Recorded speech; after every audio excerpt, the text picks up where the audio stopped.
தலையிலேருந்து அந்த கிரவுன் சக்கரா வந்து ஓப்பன் ஆகணும் அப்படின்னு சொல்லிட்டு. ஸோ அது எல்லாராலையும் முடியாது இல்லைங்களா? ம். அது ஞானிகள், ரிஷிகள் எல்லாத்தையும் தாண்டியவங்களால தான் முடியும். இப்ப நீங்க பார்த்த வரைக்கும் சமகாலத்துல யாராவது அந்த மாரி சக்கரா ஓப்பன் பண்ணியிருக்காங்களா? அந்த அளவுக்கு ஒரு ஞான நிலை யாராவது அடைஞ்சிருக்காங்களா?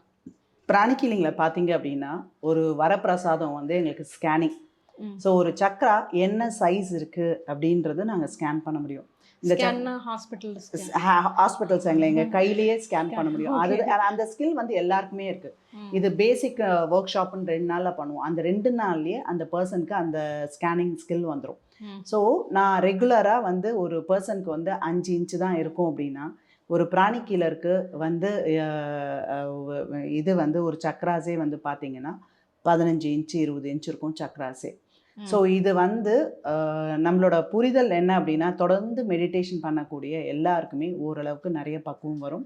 சேஜஸ்க்கு இந்த கிரவுன் சக்ரான்றது வந்து அது இதழ்கள் இருக்கு இல்லையா? அது வந்து ஃபுல்லா ஓப்பன் ஆகும்போது தான் அவங்க வந்து மகான்கள் ஆக முடியும் அந்த ஸ்டேஜ்க்கு. அந்த ஸ்டேஜ்க்கு போறதுக்கு நம்ம பயணம் பண்ணிட்டுருக்கோம். இப்போ அந்த மாஸ்டர் மகாகுருஜி மெயிலிங்னா, அவங்களோட ஆராலாம் எவ்வளோ பெருசுன்னு நம்மளால மதிப்பிடவே முடியாது. ஒரு கெஸ் பண்ணோம்னா, இந்தியா அளவுக்கு இருந்துச்சாம் அவரோட ஆரா.